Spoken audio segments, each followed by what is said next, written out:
All right, well, it is 6 p.m., so we'll go ahead and kick this webinar off. So welcome, everybody who's just now joining us. My name's Jennifer Hurst-Winder, and I'm the Director of Museum Operations for Preservation Virginia. And I'd like to thank all of you for joining us this evening for our panel discussion. It's entitled Racial Visions for a post, you know what, this is post-revolution Richmond. That's the old Early Republic Richmond. And I'd like to say that this program is brought to you today thanks to funding from the National Endowment for the Humanities and also from support from people like you. Preservation Virginia is the oldest statewide preservation organization in the country. And since 1889, we've served as the statewide historic preservation leader.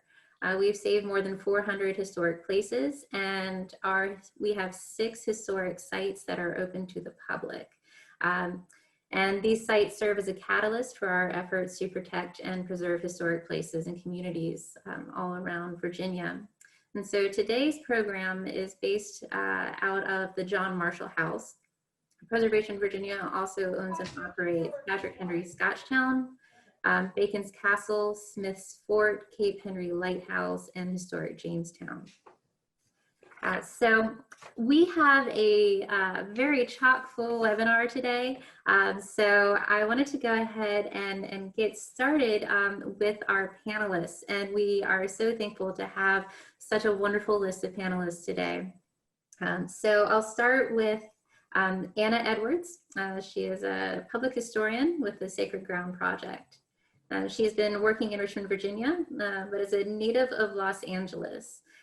She holds a Bachelor's of Arts in Visual Arts from California State Polytechnic University at Pomona, and a Master's of Arts in History and a graduate certificate in Public History from Virginia Commonwealth University. She and her husband, Phil Vallado, are 2 of the 4 co-founders of the Virginia Defenders for Freedom, Justice, and Equality. And she serves on the editorial board for the Virginia Defenders newspaper, which was established in 2005. She chairs the Sacred Ground Historic Reclamation Project, founded in 2004. By the Virginia Defenders to promote the reclamation and memorialization of African-American history of Shockoe Bottom, once the epicenter of the U.S. domestic slave trade. Edwards lectures on Gabriel's Rebellion, Race and Racism, Slavery in the Atlantic World and Early America, Public Memory and Historic Landscapes, and the role of public history in social justice advocacy. Anna's work has been published in 2 academic journals, 2 books, and documentaries about Gabriel's Rebellion. Richmond's African-American Burial Ground, and Union Spy, Mary Richard Bowser. She was a Mellon Foundation Graduate Research Fellow at the American Civil War Museum for a recently opened exhibition, Southern Ambitions, and is currently involved in interpretive planning projects for the Valentine and occasionally makes art. Next we have Elvatrice Belsches, and she is a public historian. Elvatrice is a Richmond area public historian, archival researcher, and filmmaker. She is currently the author of 8 biographical entries for African American National Biography and the 3-part series When Freedom Came for the Richmond Free Press. She has served as a guest curator for the Black History Museum and Cultural Center in Virginia, and as the researcher and writer for the narration of the documentary The Life and Times of Elizabeth Keckley. Elvatrice was also honored to serve as an in-studio researcher on Steven Spielberg's motion picture, Lincoln, from 2012. Next we have Dr. Ryan Smith. He's with the VCU Department of History. And Ryan received his PhD from the University of Delaware. He joined the Department of History at VCU as a member of the faculty in 2004, and he's published 3 books, including Death and Rebirth in a Southern City, Richmond's Historic Cemeteries, which will be released by Johns Hopkins University Press in November. And then we have Nathan Thomas Hall with Richmond National Battlefield Park. Nathan is a writer, a public historian, and a filmmaker from Richmond.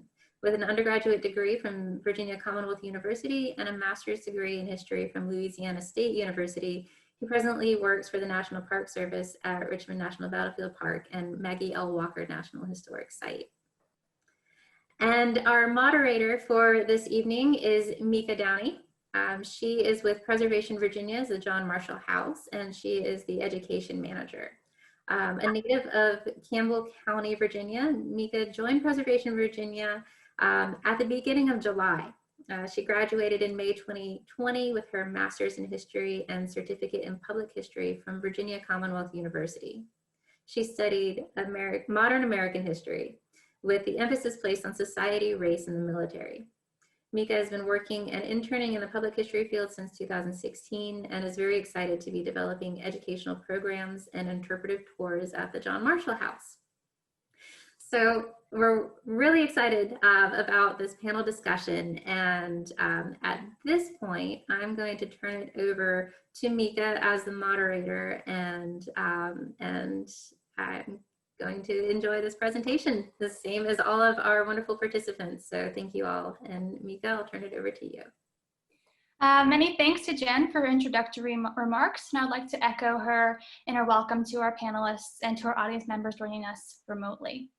Our esteemed panelists have graciously given of their time and expertise, and for the next hour, we will be speaking with and learning from them about how Richmond residents viewed the role and future of race in the early Republic. In just a moment, the panelists will share their own opening remarks, and then we will begin a moderated discussion, panel discussion.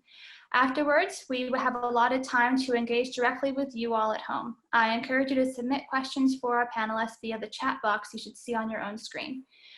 Time likely will not permit us to address all of your questions, but we'll do our best to answer as many as we can after the panel concludes. Again, thank you all for zooming in with us this Thursday evening. And with that, I will hand it over to Elvatrice to tell us a little bit more about herself.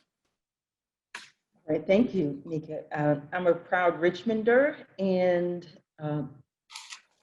I cover, in terms of my research, life before freedom came and after freedom came. So I lecture locally and nationally on the history of the Black experience in Richmond. Some of my favorite areas include the experience of free Blacks in the Richmond area and Petersburg, the early Black worship experience, the early Black educational experience, early Blacks in medicine, dentistry, and pharmacy. So that kind of summarizes what I focus on. Yes. I was muted. I'm so glad that you're here tonight, Elvatrice. Anna, do you want to share something? Sure. My interest in the early Republic of Richmond, of course, started with the story of Gabriel's Rebellion and our work in Shockoe Bottom to reclaim that history in reference to the physical space, the fact that we can put our feet in many instances on the very ground, or at least the very topography that existed even in the late 1700s.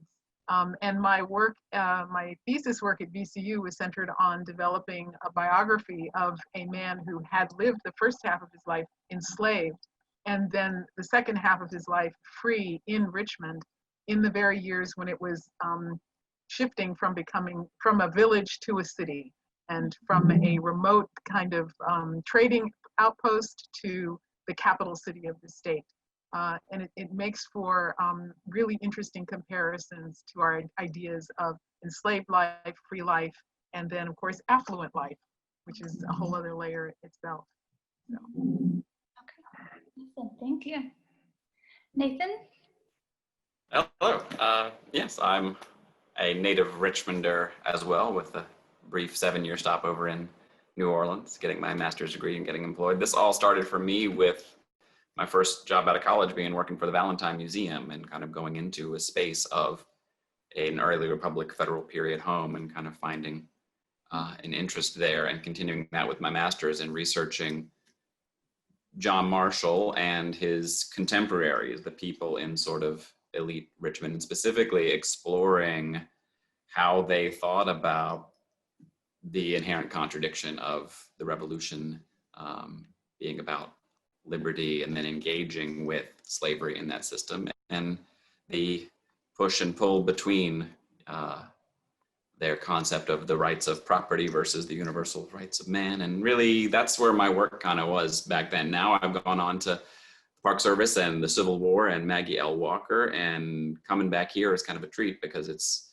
I've never stopped kind of thinking about it, that through line, that continuity of what I really wrote about in a thesis was that how these folks addressed or didn't these issues is the through line that leads to the cataclysm of the Civil War, which leads to the 20th century and the moment that we're in today. So I look forward to going back and exploring a bit of this with everybody in great company.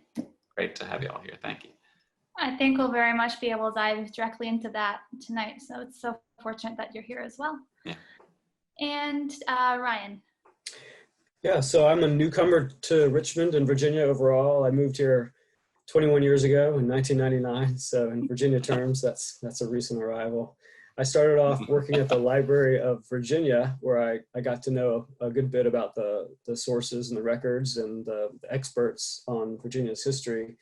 And then, as we noted in the bio, I moved over to the Virginia Commonwealth University's History Department. And my specialty, I was trained to study material culture and architectural history, and I was interested in the religious landscape and church architecture.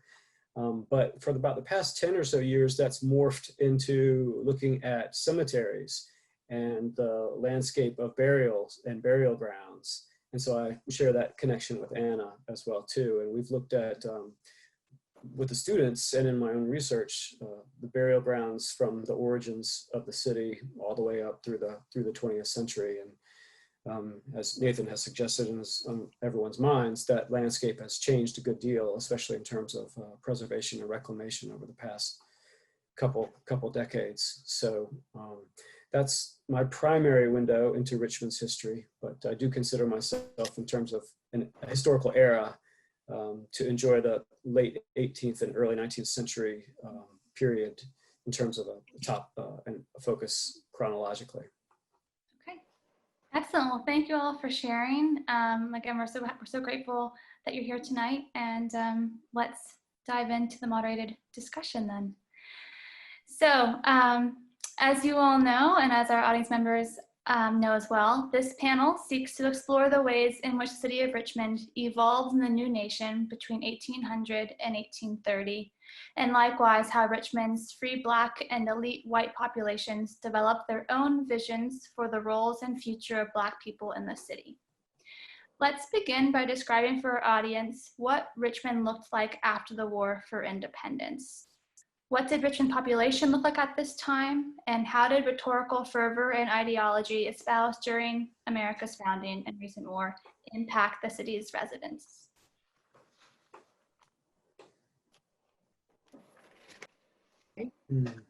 Okay, Go I'll ahead. start then. Okay. Mhm. As Anna said, it was a pretty quiet hamlet, and you may have had a couple of token tobacco factories and that kind of thing. But the game changer was really the relocation of the capital from Williamsburg to Richmond.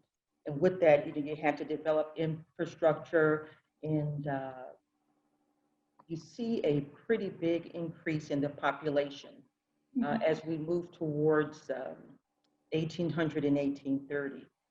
With the first city census in 1782, we had a whopping 1,000 inhabitants. By 1800, we had about 5,700, with about 2,800 being white, about 2,300 being enslaved, and about 600 free Blacks.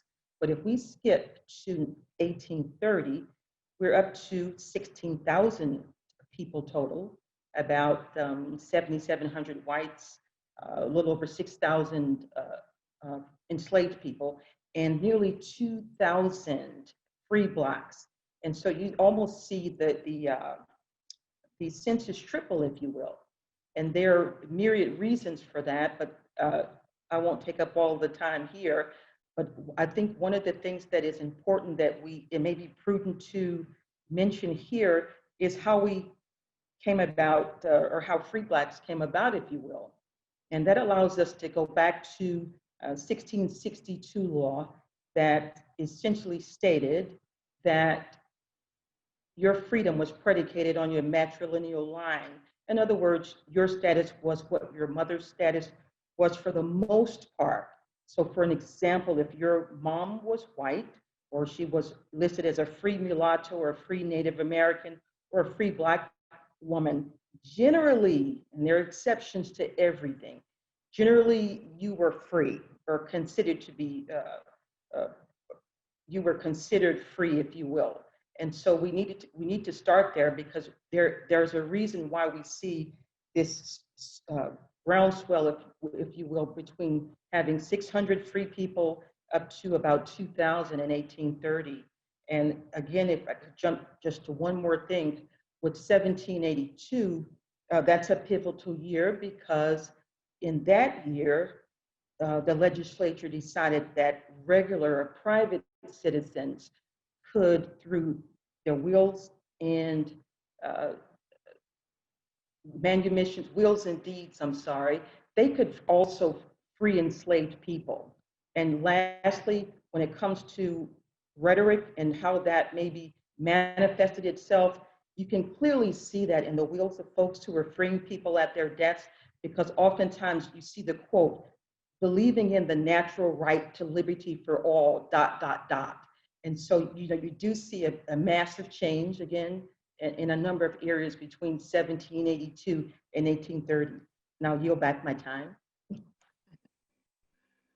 Yeah, I'd like to piggyback on that, because it really is, it's an incredibly dynamic time. The population change is one thing, and something to note about Richmond is that once it becomes the capital, it also becomes the center of a huge number of, several very big infrastructure projects. You have the construction of the James River and Kanawha Canal, which begins in that period. You have the construction of the state penitentiary, the first one for the state. You also have the beginnings of the construction of the Capitol building. And all of these projects are going to draw workers as well. So the numbers of people growing by natural increase, by manumission, but also being drawn to the urban area for the work. And that also means that not only are free Black people who have been emancipated from rural settings are moving to cities and towns in order to find work, because that's pretty much where it is. They are also, enslaved people are also being contracted to factories and to these large projects to do that work. So Richmond is not only growing, it's also growing in diversity, and it's also growing just in the sheer numbers of people who are flocking to create neighborhoods, to create whole areas of the city that are dedicated to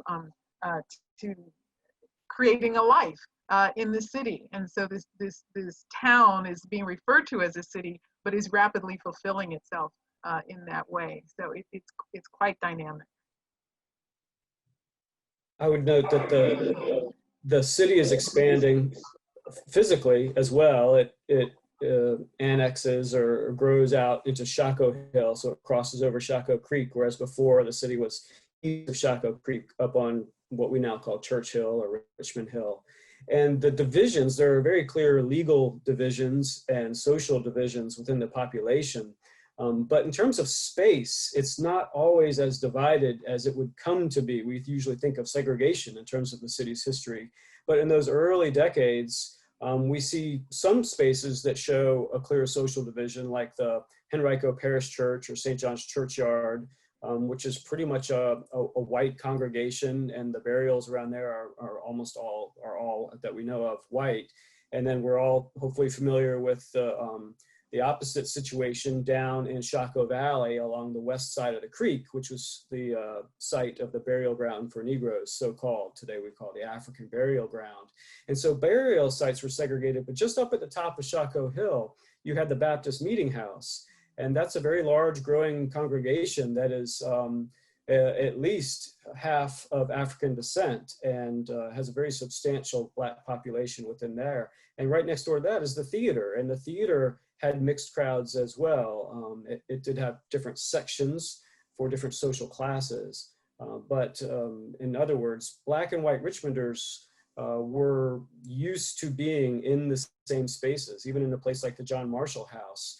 This is a space, you know, owned by the Marshall family, but the Marshalls owned a number of enslaved servants who were living and working in that house alongside them. And as Anna's research has shown, even something like the state capitol, where a man like Robert Cowley as the doorkeeper shows us how Black and white spaces could overlap in interesting ways in this early formative decades of the city. And Ryan, on that point of the Marshall House, while we do see Black and white interacting in these spaces, I think we do still see inherently how the architecture of the home and society does create boundaries. You know, like we are familiar with the rather, you know, 20th century term upstairs, downstairs kind of mentality and dichotomy. So we do see an interaction, but there is still a sort of a clear separation, right, Jermalee? I would say there's clear separation in terms of what power and in what's expected in people's roles. But you have Black servants sleeping on the floors or you know, in the same rooms as their white charges, and there's a number of ways that the Black servants can move through these spaces in ways that, say, white visitors from outside the family cannot. So I think it's a pretty complicated arrangement in these individual properties. I think too, sorry. you talk about, that's okay. When you talk about sort of the distinctions, a lot of those distinctions, because the roles are carved out very specifically on the one hand, and then on the other hand, you have sort of the interpersonal dynamics. But you do have a set of expectations. Black people of this period are still going to know that there's an assumption of rights and access that they are going to live with. It's going to be very different from John Marshall and his sort of layer of society, but also other whites, even, you know, poor middle class whites. Everybody's got a very specific kind of set of expectations of what they can and cannot do, and what they can confront and cannot confront if they're going to maintain sort of an expected level of social comfort or mobility. So it's a strange dynamic, especially in this post-revolutionary period, because as Elvatrice was referencing, you have a tremendous amount of rhetoric in the air that is associated with the ideals that got used by the revolution in order to give people something to rally around to fight for independence, right?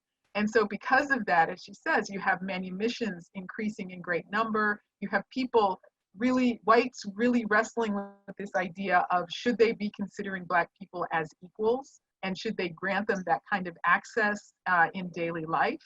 And at the same time, of course, you have the sort of business and legislative concerns aligning and determining that no, in fact, that's not going to serve their interests in the long run. And so on a daily basis, you will have people attempting to push and pull on that system, both in personal spaces, but also in public spaces.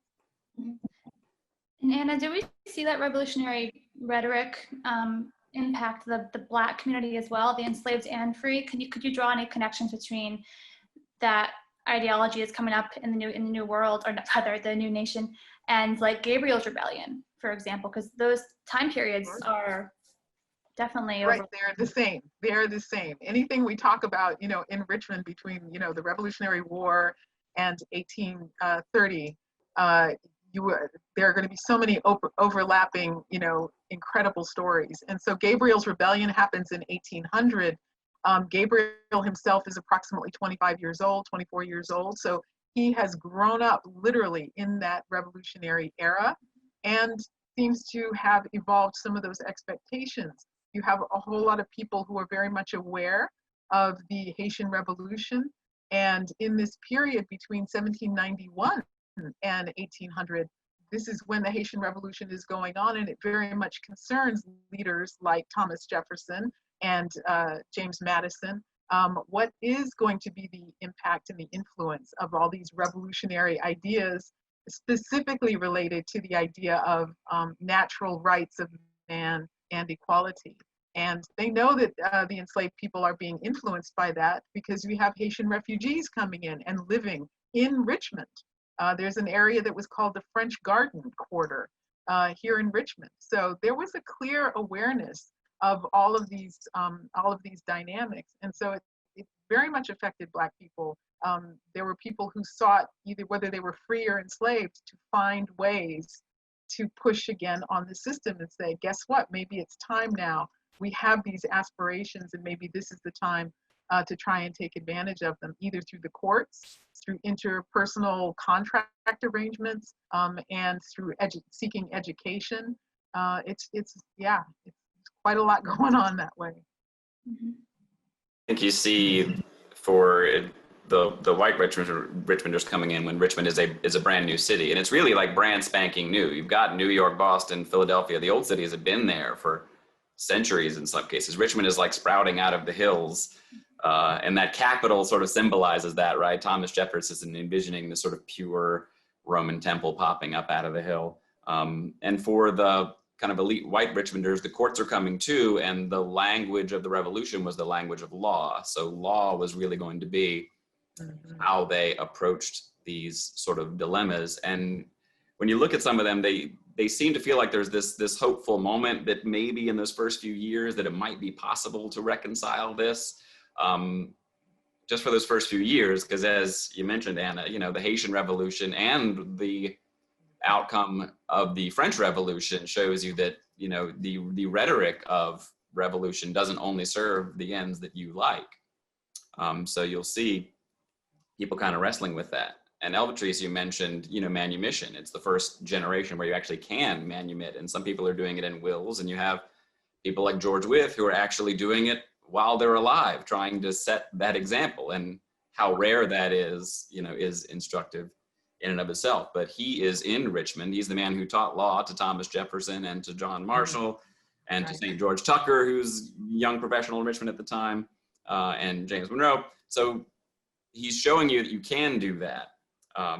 And Anna, you mentioned education as well. Up until Gabriel's Rebellion, you have people like Robert Pleasance. There are Quakers manumitting en masse, including hundreds at that turn of the century, and educating until the rhetoric of the revolution making some of these elite Richmonders nervous, causing them to dial that back and restrict that.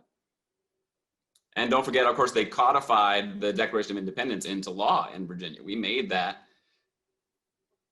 Truths are self-evident, all men are created equal, et cetera, made into a law in Richmond with the asterisk amended to it that, the Declaration of Independence is just a broadside, just a piece of paper, just an essay. But Virginia made it law, but when they did it, they recognized the problem that they were going to have, at least as far as elite white Richmonders were. And they said, it's the law in Virginia that all men, when they enter into a state of society, are created equal. They added that little asterisk so that in the language of law, they could twist around and find a way to at least postpone having to deal head on with that contradiction.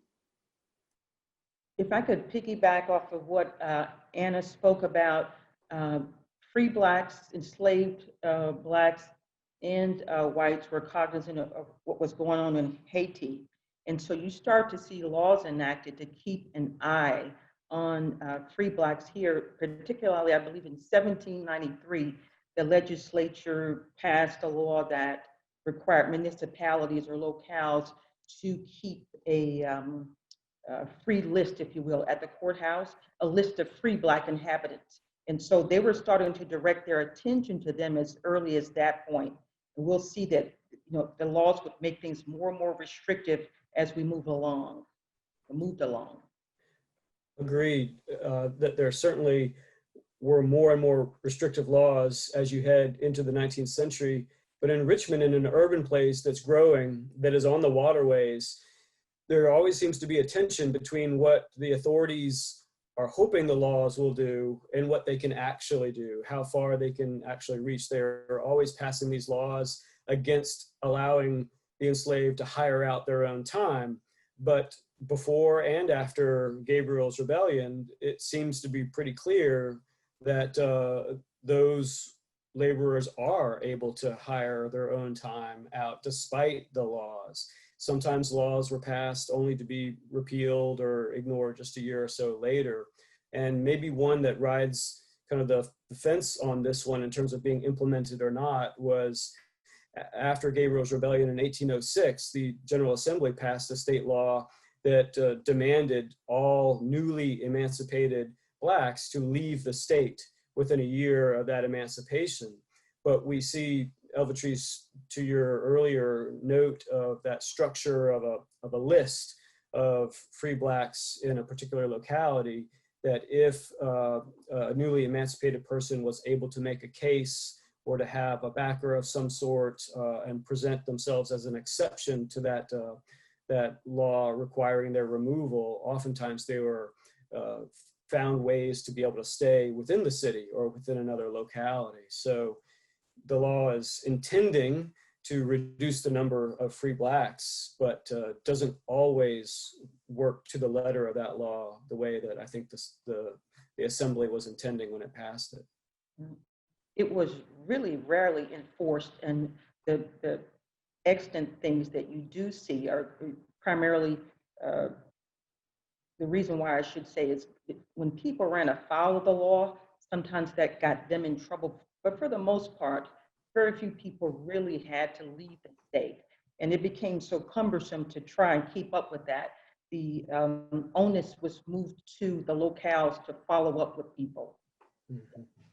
It may be appropriate to mention that I know we're probably going to talk about John Marshall specifically, but his enslaved man, is it Robin Spurlock, who is freed in John Marshall's will or given the option for freedom, but in order to act upon that, he's required to leave the state. And by that point, he was an old man at 70-some years old, and he chose to remain basically within the estate and therefore able to stay with his relations and family nearby. So there's one case where we might expect he could take advantage of that ability to petition to be able to stay and gain his freedom, but because of the history of that family and his particular case, did not. Anna? Anna, you're muted. So that also sort of is a good segue to the fact that one of the things that we see in the record are Black households owning other Black people, and the idea that Black people enslaved other Black people. And certainly there are those instances where you had people who, because the way that you grew your wealth was, usually through farming, and it required laborers, and you might hire, but you might also purchase an enslaved person to do that labor. That definitely happened. But the greater number of those instances were often families who purchased a family member in order to protect them from having to leave, if they felt that was actually something they were going to have to deal with. And in addition, you will see that family members might do it as a way to assist somebody to become free. So you might purchase someone as they then worked off the amount of money that it took to purchase that freedom, and then manumit them. But it really is, I want to sort of re-emphasize the fact that as 1726 or 23 was when at that point, the most recent law stipulated that no private slaveholder could actually manumit someone. It had to be done with the authority of the state of Virginia. So the state was objectively, and completely involved in the slave trade in that way. They authorized the parameters under which slaveholders actually functioned as slaveholders. So it is quite a moment in 1782 when that law changes and makes it possible, because then it actually does become more restrictive again later. think part of the reason that 1782 law is able to be passed is, of course, it's that revolutionary moment where people are rethinking things, but it also dovetails with property rights, right? If this is about property rights and legal protections for property rights, in that philosophy, in that line of thinking, then a person should be able to do with their estate what they want to do, and without the interference of the legislature. So that's one case where it dovetails with other types of ideals and perhaps a selfish wish on the part of property owners to guard those rights themselves.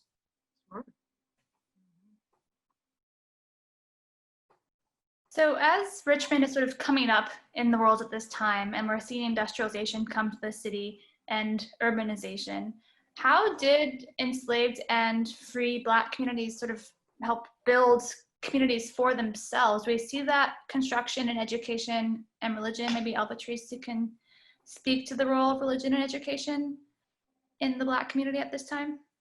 Sure. If I could have that first slide, please. I'll talk about both religion and, I'm sorry, the slide of the First Baptist Meetinghouse. While she's looking for that, maybe I'll continue to talk.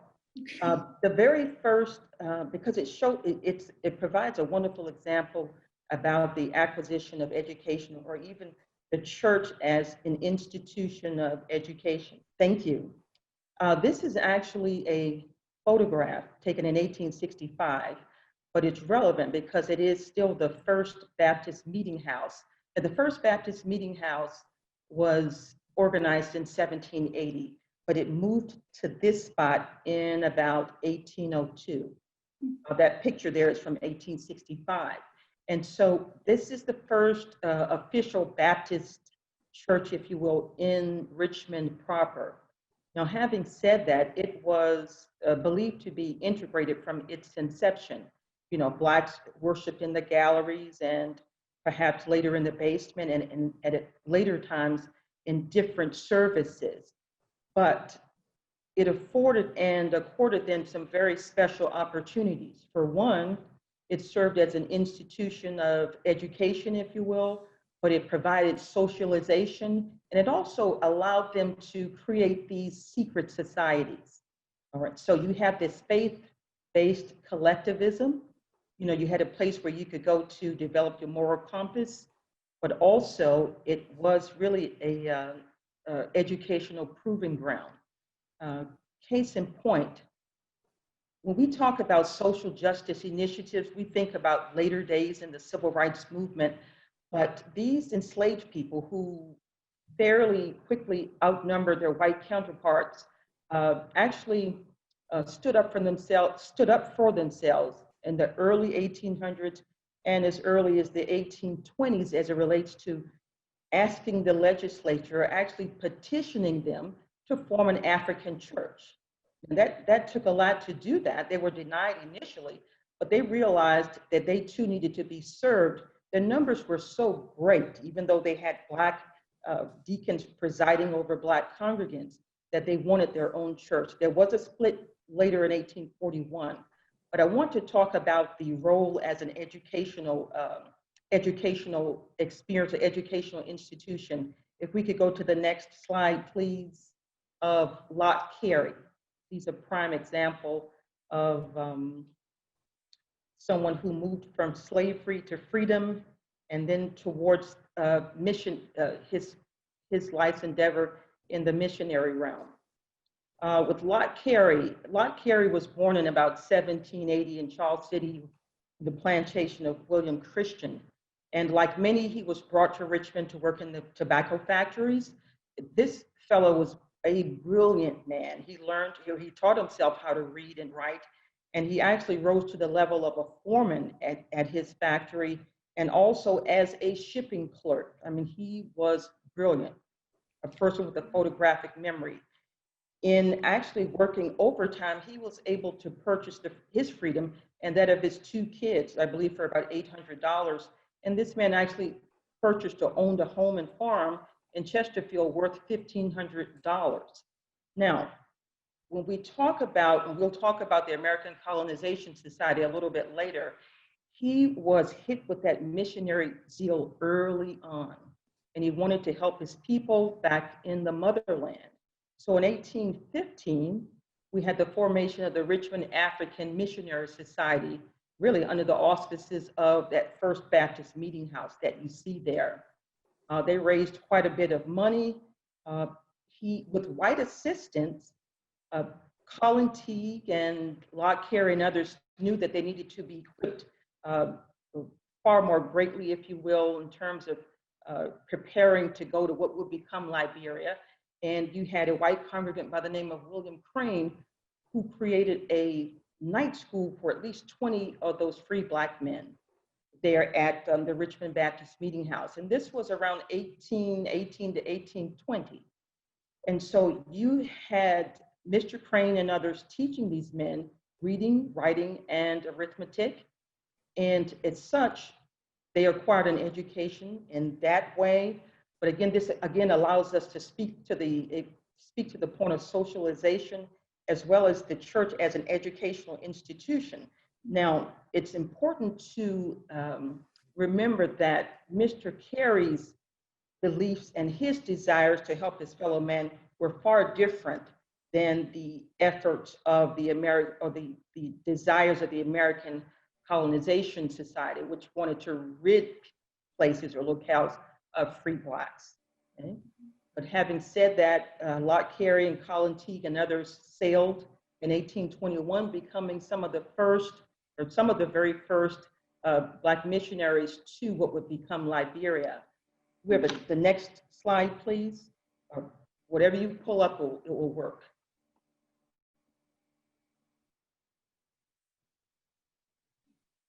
I'll continue on. And having Locke, we also have an illustration of Locke Carey, courtesy of the First African Baptist Church. I think it's interesting and valuable to note that First African is about to celebrate its 240th anniversary next month.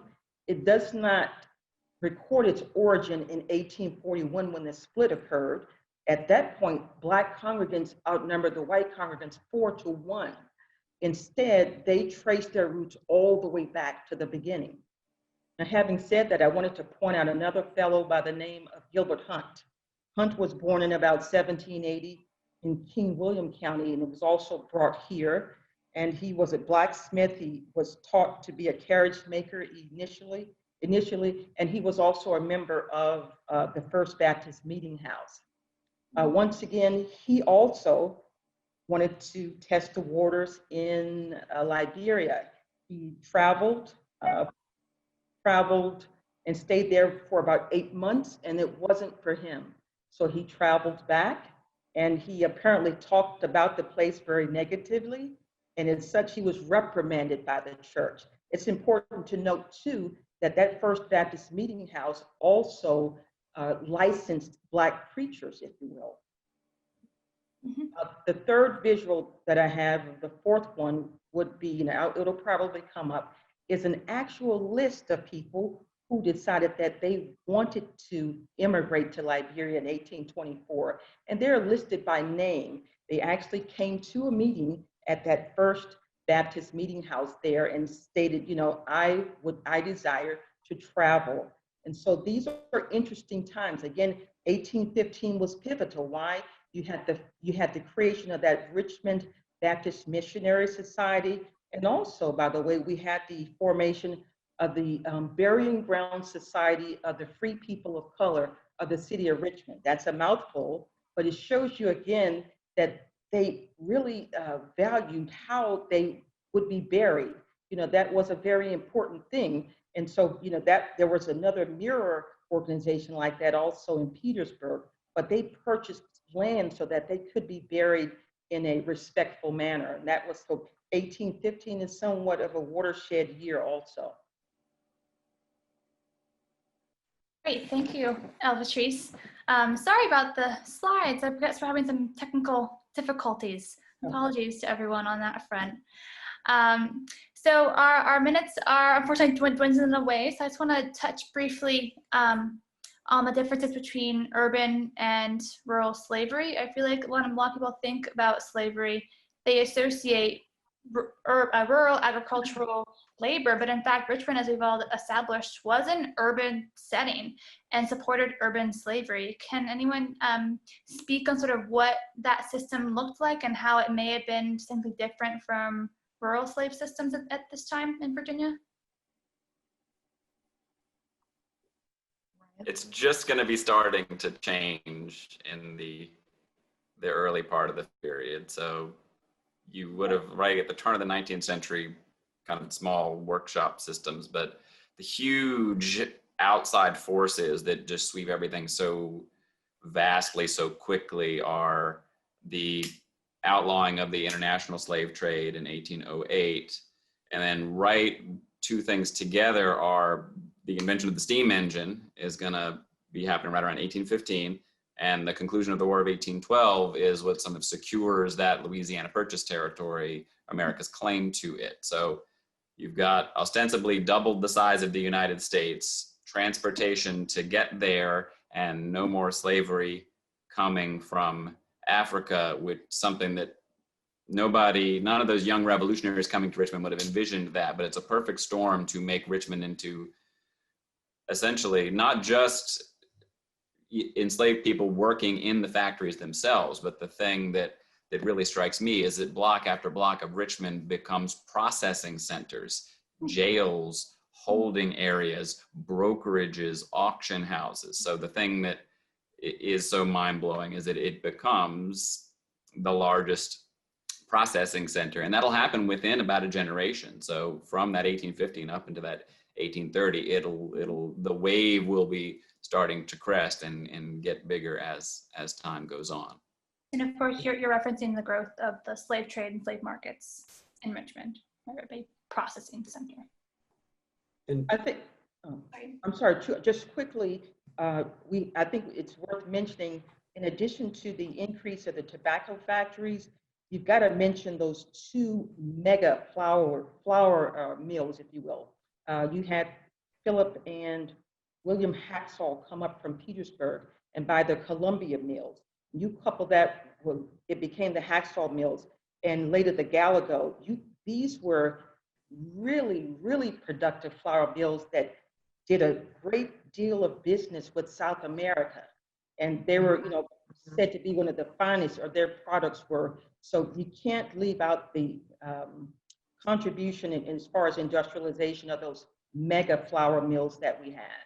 Mm-hmm. Ryan?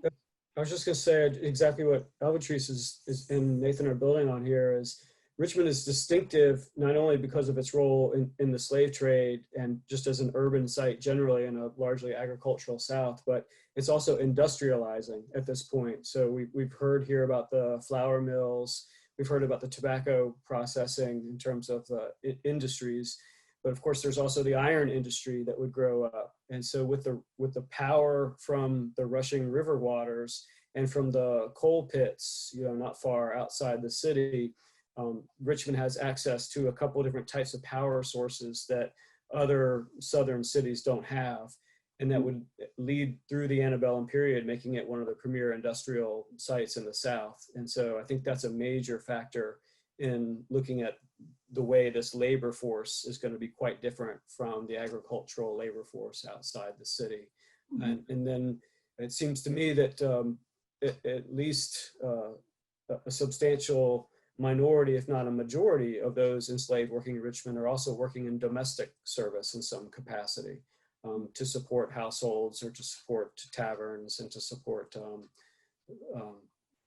people's lives and households in a way. So it's that split, it seems to me, between the heavy industries, the slave trade itself, and then the domestic labor that makes the city a different type of experience for those who are enslaved. And domestic service is the number one employment for women, washerwomen, seamstresses, and dressmakers, and and personal domestic service as well. There just isn't a household that you're going to find that isn't employing free Black women or enslaved Black women in these kinds of roles. And one historian, Luther Porter Jackson, makes the point that the vast majority of free Black people don't become wealthy. They are the working poor.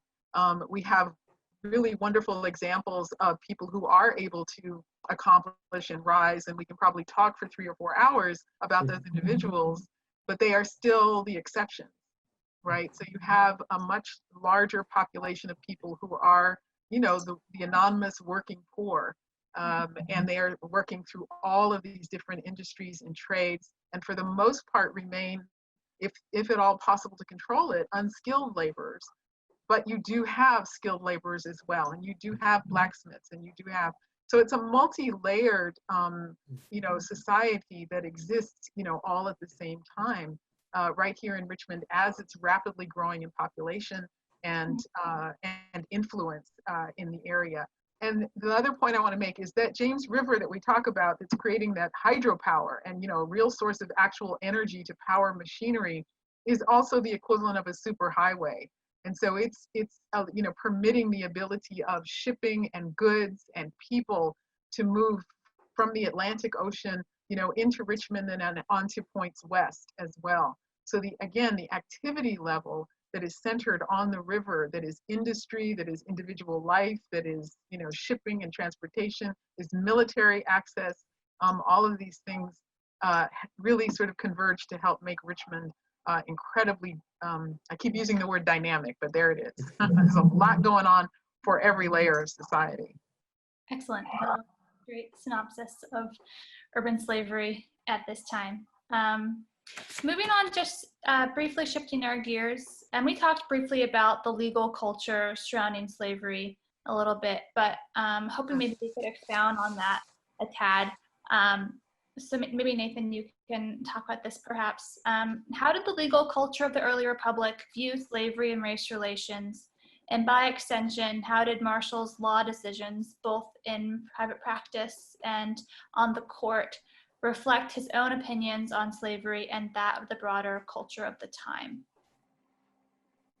Right, and he's such a natural focal point because he's a Richmonder his whole life and a Virginian who rises to that very high level, and is unique or, you know, unusual in being a Federalist and sort of building the power of the court. When he writes decisions on the court, of course, he can never quite know whether it's entirely his opinion or it is the collective opinion of the whole court. But is also involved, as you mentioned, in private cases. He was involved in a few cases involving slavery, I think 3 or 4 of them. The Pleasance case was one really notable that, but again, of course, you're getting hired as a lawyer, so that doesn't necessarily reflect your opinion either. But for Robert Pleasance, he secured that a couple of hundred manumissions that were in dispute. For somebody like Marshall, who's so significant, you want to know what he really thinks. I'd love it if he had written as much as Thomas Jefferson, because we know what he thinks about slavery. He knew he was writing for us to be reading it. Marshall didn't leave us much about his personal opinion about it. That in itself is telling, because lots of people were talking about it. So that he chose not to get into it is telling in its own way. But, you know, in terms of court decisions, when he's on the court, you have, you know, 2 conflicting ideas: property rights versus the natural rights of man. And especially early on, he is sort of fundamentally ruling in favor of property rights. And you see a slight shift, and we'll get into this when we get into the colonization society, but interestingly, coinciding with him getting involved with the colonization society and coinciding with a couple of other people coming onto the court, you start to see those decisions shift. But ultimately, as the Virginian who is the Federalist who creates the powerful branch of the federal government, he ultimately decides that that's not the place to address slavery. And I prepped a pull quote because it was one of the most significant ones I could find. John Marshall wrote privately to his friend on the court in 1823, "A case has been brought before me in which I might have considered slavery's constitutionality had I chosen to do so. But as I am not fond of butting a wall in sport, I escaped on construction of the act." Mm-hmm. So that tells me, in a rare private moment, that essentially he's doesn't feel that it's the federal government's role. And that's common among the Virginians of this legal culture. They believe that it should be a Virginian sort of solution. We kind of probably mostly know what Jefferson thought about it.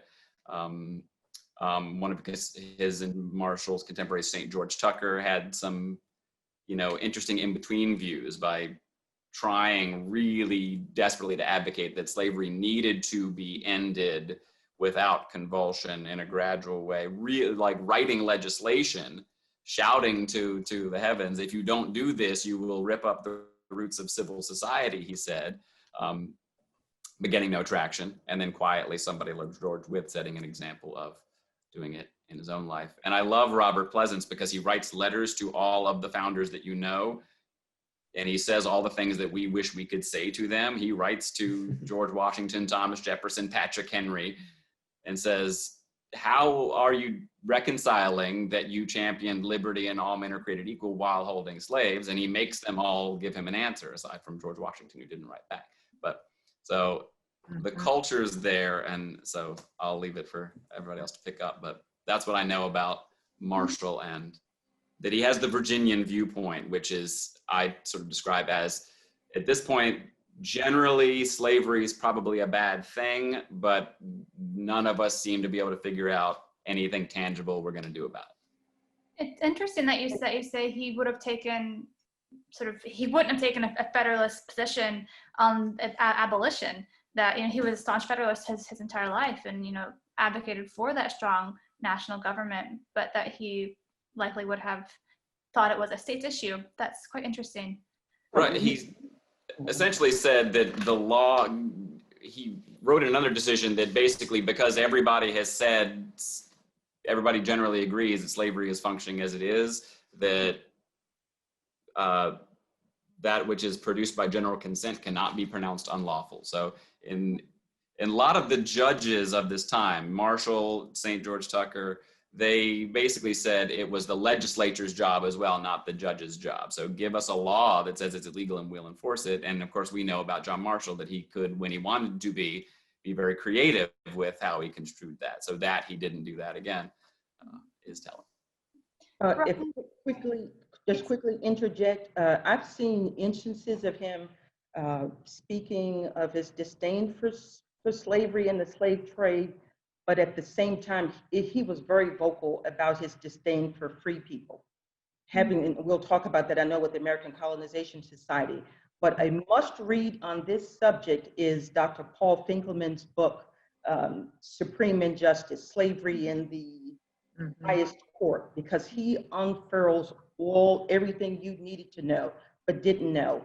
There were at least 14 freedom suits that came before Justice Marshall, and he found for the people that owned those people, he in those 14 cases, he did not find for freedom for any of the 14. So if you're interested in really a deep dive, Professor Finkelman's work is probably the seminal work in peeling back the examples of slavery in the life of John Marshall and how he ruled on the court. It's really where you see the anonymity that he tries to build in the court fall apart as well. Early on, he's trying to get all the decisions to be unanimous to present kind of a front to the world that this is a powerful, this is a judicial branch that can be trusted, and that's where it falls apart. There's some, I can't remember the guy's name, but there's a guy who in 30 years on the court only wrote one dissent, and it was in one of those cases because that was where the other people on the court who weren't Marshall had to make it be known to history, that their voice was in there, and that couldn't be a unanimous decision. Ryan? Finkelman also makes a really important point about Marshall's position as a slaveholder, not just in terms of his house in Richmond, which already has a substantial enslaved population that is in the household working for the family, but that he owns several plantations outside of Richmond. And in that case, among elite slaveholders, he would not have been alone. There would have been folks like Gabriel's owner, Thomas Prosser, who had a very large plantation in Henrico County, but also owned a home in the city of Richmond. So there's this connection between rural agricultural slavery and slave owners' houses in the city. And so Marshall fits that pattern, but Finkelman makes it really clear that Marshall owns these estates with 100, sometimes up to 200, it looks like, enslaved people working those properties of his. And it is something that it's not just that Marshall inherits, but he was actively acquiring slaves throughout his life. So I agree with Elvatrice that Finkelman presents less a reluctant justice, unwilling to step out into these waters, but one pretty firmly committed to a racist viewpoint and to recognizing slavery as a legal right that should be protected.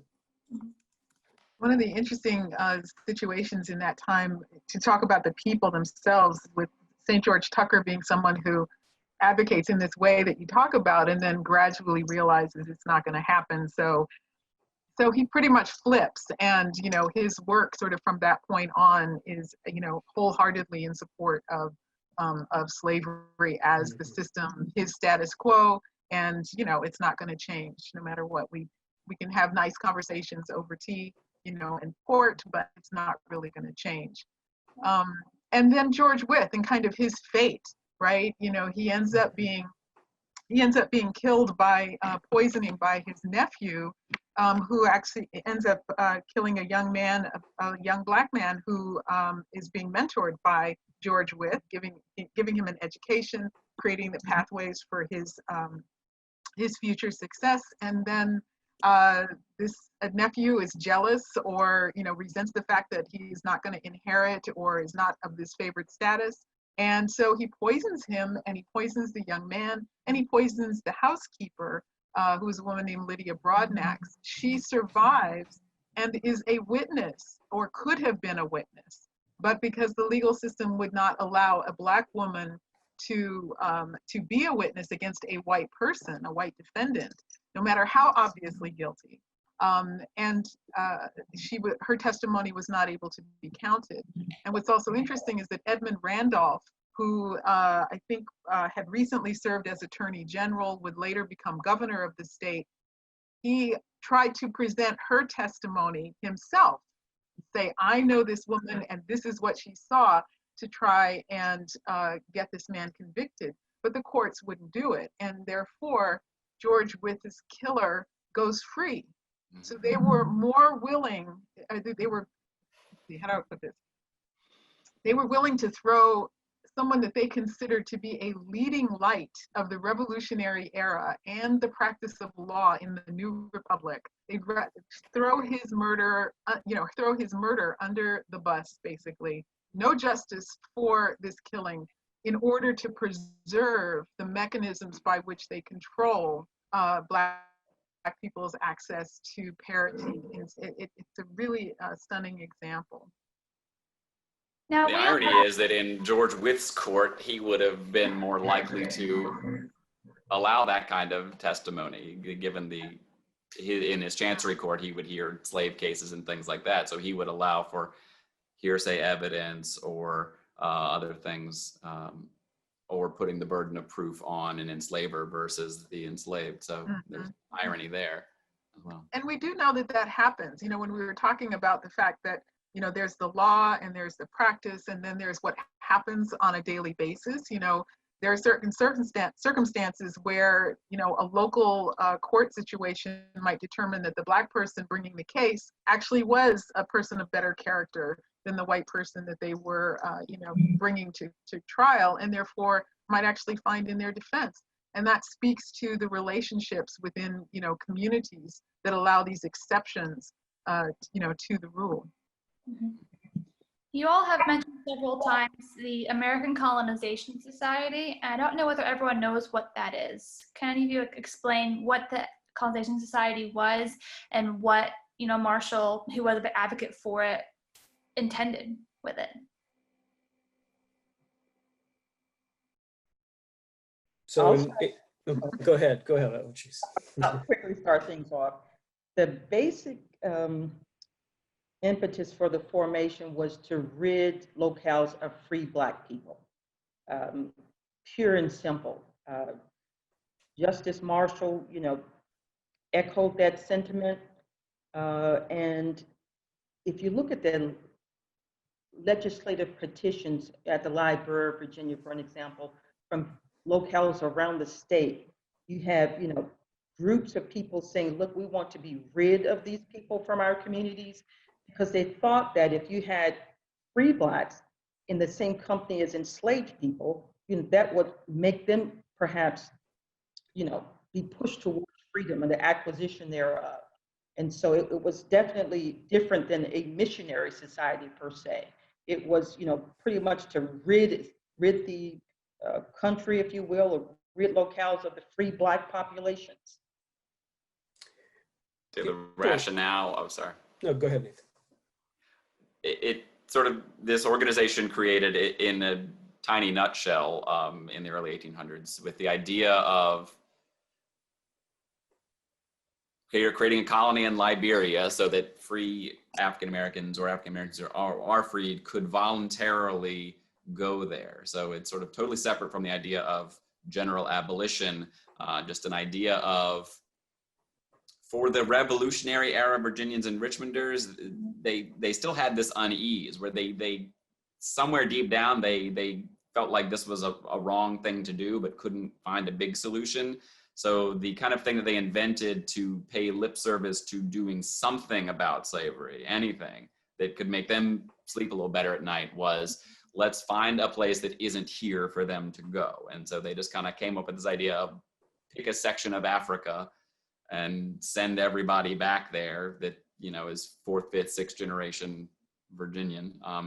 And so that is what the colonization society is. And Ryan. Sorry, go ahead, Ryan. I was going to say, and there was local branches of the National Society, and so John Marshall was president for a long time of the Richmond branch of that American Colonization Society.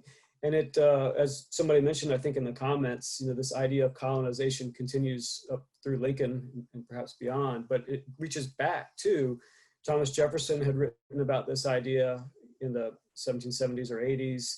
And then after Gabriel's Rebellion, after 1800, the Assembly instructed the governor to then ask the president about locating some kind of a property where troublemaking people of African descent could be sent. So the Assembly was experimenting with this idea and this concept of, is it possible to create a society where free Blacks have a place alongside whites, and those advocating removal believed that it was not. And so, as Elvatrice was saying, this seemed like, for those whites who participated in such a venture, the better alternative for them. Mm-hmm. And John Marshall, of course, advocated for, as you said, he was president of the local branch, and he makes it sort of an option for his enslaved butler Robin upon Marshall's demise. He gives him 3 options in his will, and one of those options is, I'll free you and send you to Liberia. And again, as we've mentioned before, he was already elderly at this point in time, and he likely wouldn't have survived the trip across the ocean as it is. And for those at home who might not know, the ACS, in effect, was quite a failure, right, abroad. There was a lot of death, a lot of famine, a lot of disease. So essentially, Marshall may have thought, sure, you can be free, but you can't be free here because our society won't allow you to live safely and productively as a free person in this country, right? It is my understanding, I could be wrong on this, but I believe I read that Marshall was lobbying the federal government to actually help pay for some of those transportations. Right. And so that fund is him being a federalist, yeah. of trying to get federal. When St. George Tucker, he wrote about colonization and was critical of it, and he actually wrote like a little table and did the math, and he said, no, this is how many enslaved people are in Virginia. This is how many ships, how much it costs. It would cost 5 times the revenue of the state of Virginia every year to physically move all the people. So he's sort of he's pointing out that the idea isn't even logistically feasible. Now, he agrees with the Colonization Society in what he wrote, that they agree that wherever people of African descent go, it shouldn't be Virginia. So his quote unquote solution is, he says, essentially, he just says we should make everything unpleasant for them here, legally, civilly, so that they'll voluntarily go. So the colonization society is one option. That's Tucker's option. And you have those outliers of people like George Wythe and Quakers, who are the rare people who seem to actually be envisioning Black and white people living and working side by side. So do we see Marshall's heading of the Richmond chapter of the ACS more as representation of his racism than perhaps abolitionism? Because he recognizes that free Blacks cannot live in this country, you know, so let's ship them out. Any ideas? Yeah. I mean, but it's not just his, right? So he is one among many. And, you know, again, keeping in mind that the voting public is by and large the slaveholder class. So they're all talking to each other and debating these sort of finer points of, you know, how they're going to manage, you know, the economics of the system that they're invested in. You know, and there are other reasons for that, you know, for the failure of the ACS. And of course, one of them is that the other idea is that this colony is supposed to give the United States a foothold in the development of markets in Africa, in the continent. So, you know, they're already, like others, looking back to Africa as a place to get resources and establish markets. And so to put a Black colony with, you know, with free Blacks who have been raised in the United States, they've been raised with, you know, basically this is a system that we are now going to shift and put into West Africa. And we know that there were tremendous conflicts between local indigenous people and their systems and these, you know, Black Americans that go over there with their ideas about what they're going to do. So it's much messier than is just, you know, when you discuss it from sort of the idea of Madison and Jefferson and Monroe and all these folks who were like, yeah, we can solve our free Black problem and just send them all back home to Africa. But that's rhetoric, because what they're really talking about at the same time is furthering their economic interests. And so Gilbert Hunt is a really good case that's recorded, where we can see where he came back and he was like, no, actually, this is not a good idea. Not just because I might get sick and die.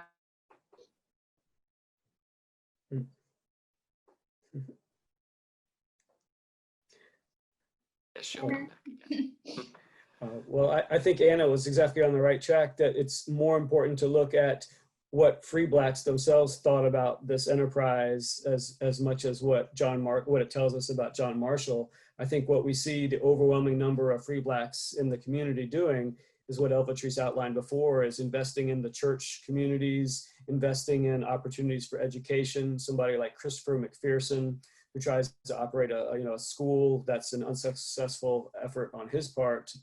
His school was shut down early, but he's also a leading member of that burial ground society. And so the free Black community investing in a burial ground for its own members and for its own community is a way to claim literally elements of the landscape and the rights that they see certainly as theirs in their home of Virginia. Rather than looking to something like the Colonization Society. So everyone, with about 15 minutes left, let's welcome Jen back, and we will take some Q&A from our very captive audience members.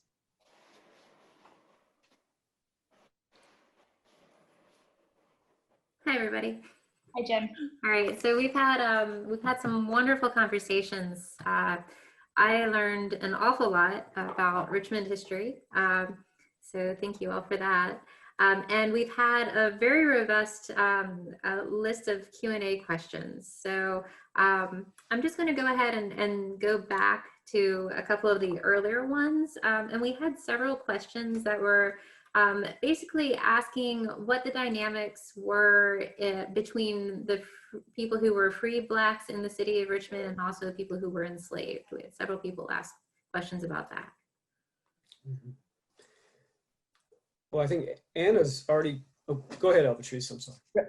Just quickly, I mean, they worshiped together, they socialized together. I think I saw a question that came across that asked, did they marry each other? Oh, definitely. But you had to keep in mind, if mom was free, then the kids were free.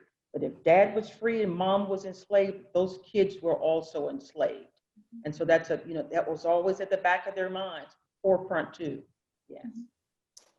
And the church, they're free and enslaved people are at the church, and it almost functions as like a community court for, the elite white Richmonders who see the language of law as, the expression of what it is to be in civil society. They've excluded, to varying degrees, entirely enslaved people and almost entirely free African Americans. But at the church, you have like a board of deacons, and when you have, if there's a dispute between an enslaved and a free person, somebody's neighbor knocked somebody's fence down, or somebody got into a fight, you can't take them to the local court. It's not open to you. But that robust church community actually serves that sort of community regulation function.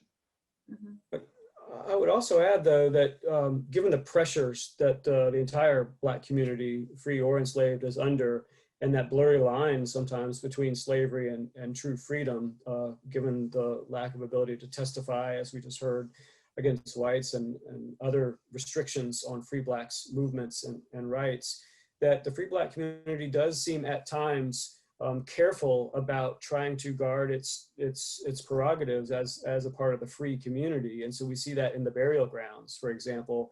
The municipal burial ground that the city of Richmond set up delineated 1 acre for free people of color and then 1 acre for the enslaved of the city. And they saw it bifurcated in that way initially.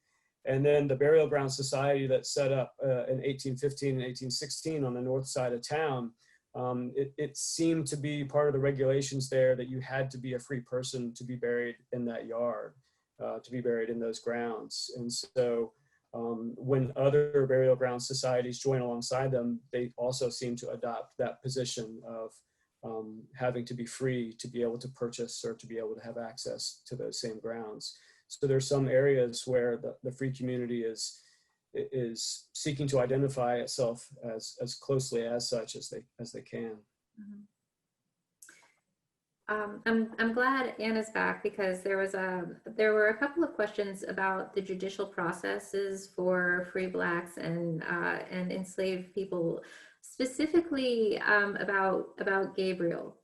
And so I wonder if you could talk a little bit about the judicial process that Gabriel went through. Oh, you're on mute.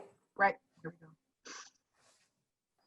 So I hope my internet doesn't flake out again. I apologize, out of my control.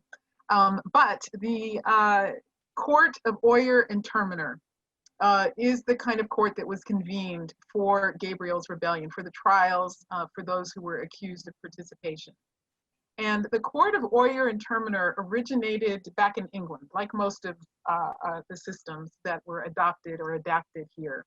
And its purpose was really to convene a place where the situation of a case could be heard and a decision would be rendered. It was not a place where the defendant could defend themselves or make their case. And therefore it tended to be used to try enslaved people, Native American people, poor whites sometimes, but the purpose of it was simply to hear the case and then for the justices in attendance to render a decision. And in the case of each of the people who were accused in Gabriel's rebellion, there was one attorney who basically, his job was to depose or speak to that person, get their story, and then he would present that to in the courtroom. And then the justices had the discretion of being able to ask for other witnesses to either corroborate that. They might ask the defendant a question, but they might not. And so it becomes really interesting to watch what happened or what happens over the course of the 3 to 4 months that those trials are taking place from September pretty much through November of 1800, and the cases where people were pardoned or released because they didn't feel like the case against them was actually strong enough. But the other thing is that they are very much susceptible to public pressure. And there is a point at which they start realizing or begin to get the word, both from Monroe, who was governor, but also in his communications with Jefferson, that the world is beginning to see the consistent execution of the accused as retribution or vengeance as opposed to justice. And they are, even as they are terrified of slave rebellion and willing to sacrifice a lot of people to make that point, they are also very sensitive to being considered like their forebears in England, more concerned with that and maintaining control through violence in that way than simply letting justice take its course. So it's quite an example. And as you say, in comparison to sort of the high level discussions going on at John Marshall's level versus what's happening on a regular basis with these courts of Oyer and Terminer, it's very, it's compelling. That's good. Wow.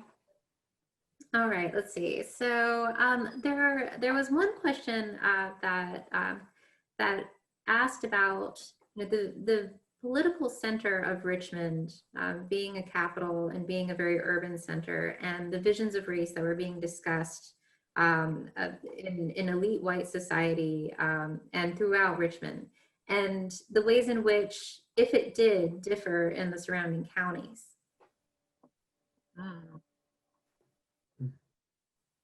I can tell you that this is where you'd find, if you were going to find any Federalists, you're going to find them, in Richmond. But ultimately, I think we sussed this out in the conversation that if you're a Virginian Federalist, when it comes to race and slavery, you're a Virginian first, right? So.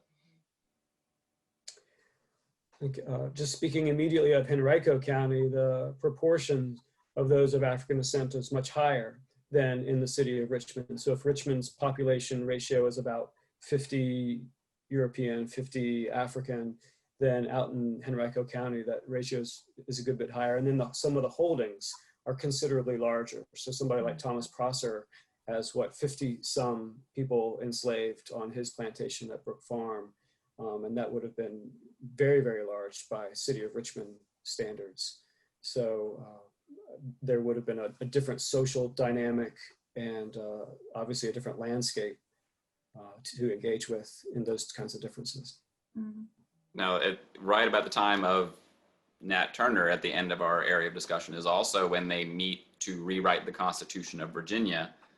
And the tension is already really evident that the entire western half of the state is essentially people who can't vote. It's smaller landholders, non-slave owners who have basically been totally locked out. Virginia, it's still going to be another 20 years before they even do universal white male suffrage. So that sort of discussion and dynamic is going on at this time too. That at the end of this whole thing, they're basically locking themselves into another generation of tidewater, large-scale slave holders controlling everything in politics.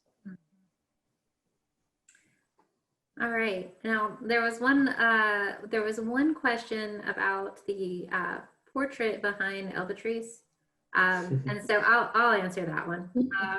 So that person is named James Burney, and he was a politician in Kentucky. He is the father-in-law of one of John Marshall's, his son married one of John Marshall's nieces.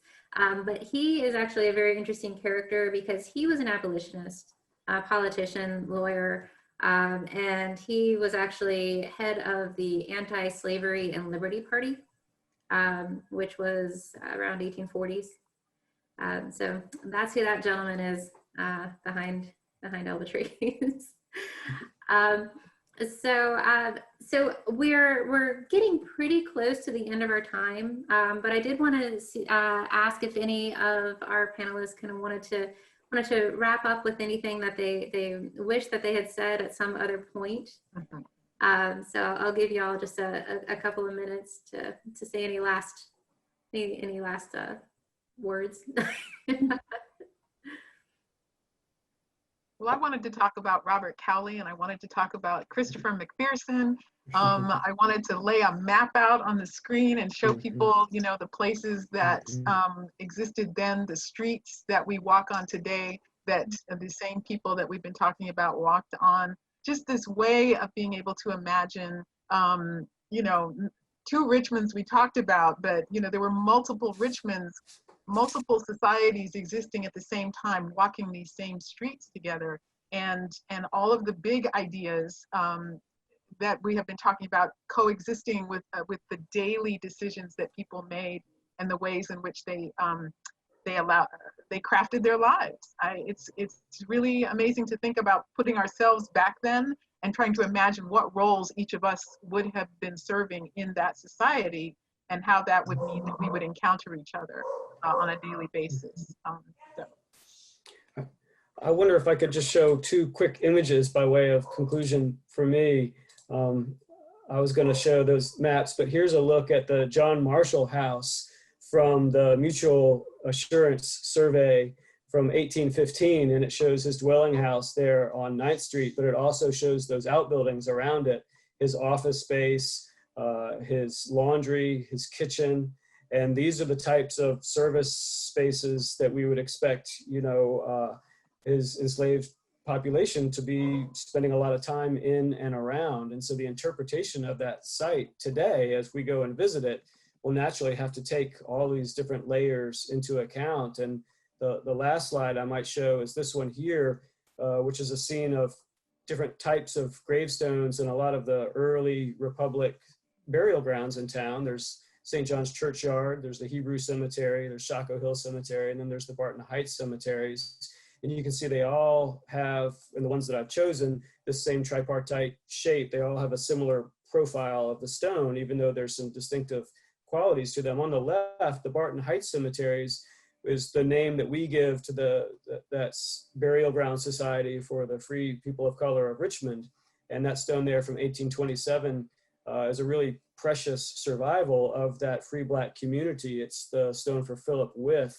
And so my concluding thought would be, you know, how we have preserved or not preserved these spaces over time has to do with the kind of stories that we're telling right now. So just as with Preservation Virginia's overall mission, you know, it's incumbent upon all of us to think about as how the landscape has been preserved and interpreted, and how these stories get told.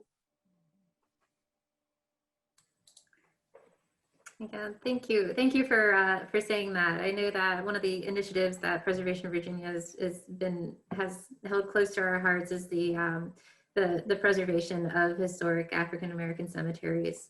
And you know, here in Richmond, we're very fortunate to have Evergreen and East End and so much community support for the revitalization of those cemeteries. Can I mention something really, really quickly, I promise? Talking about 6 degrees of separation, as a member of the Burying Ground Society of Free People of Color, George Washington Ruffin was a free barber, and his son, George Lewis Ruffin, would go on to become the very first Black graduate of Harvard University's law school in 1869. So when we talk about the power of education, it was not lost on them. Mm-hmm. One of my favorites. So, I'm seeing with our panelists kind of chatting here that there's quite a lot more to tell, and so I'm hoping that we're going to be able to convene at future dates and have more of these discussions so that we can focus on more of these untold stories. But again, you know, I cannot believe how fortunate we are to have such remarkable historians that have joined us this evening to talk about these visions of race in Richmond and this history that absolutely more people need to hear this history. And you guys have done just a remarkable job talking about this. So it's wonderful. And so again, Preservation Virginia, we hope that we have the opportunity to do more of these webinars. I would be remiss if I didn't say that the John Marshall House is open Friday, Saturday, and Sunday And we have lots of COVID protections, so you would be taking a private tour with your closed group through the house. And Meika and all of the other interpreters at the John Marshall House are excited to continue these conversations like we've had with this panel here. So I hope that our attendees have the opportunity to visit the Marshall House. And before I go, I also wanted to turn the mic back over to Anna to talk about the wonderful event that's happening on October 10th. Thanks. I just posted it in the chat because I was afraid I might forget or we wouldn't do that. But just to say, it's the 18th annual commemoration of Gabriel's Rebellion and the struggle to reclaim the African burial ground. So 6 p.m. Saturday, October 10th, we are planning a nice socially distanced event. Either bring a flower or come prepared to deal with a flower when you come. But it's a Facebook event page, so 18th annual Gabriel Gathering, and you should find it there. Thank you. Excellent. All right, so so this is about the end of our time, and I really like to be cognizant of all of our attendees' time and our panelists. But we really do thank everybody for attending this, and you're probably going to get an email from Preservation Virginia in the very near future with a survey. So please do fill it out. We want to know what you liked, what you want to hear more about. And I guess, you know, if there's anything that you didn't like about this panel, just go ahead and tell us that too. And lastly, again, we are really happy to be able to offer opportunities like this webinar to everybody at no cost, but we are a nonprofit organization, and if you can, the cost of admission to the Marshall House is $10. And if you enjoyed this program, we do hope that you will donate $10 or more if you can, so that we can continue to offer programs like this to everybody. So this has been recorded, and hopefully very soon we'll be able to get it up on our website, and you can share it to your heart's delight. But thank you everybody for participating, and have a great evening. Bye. Thank you. Thank you all very much. We'll see you school tour. Thank you. Thank you. Thanks to our panelists. Yeah. You're welcome.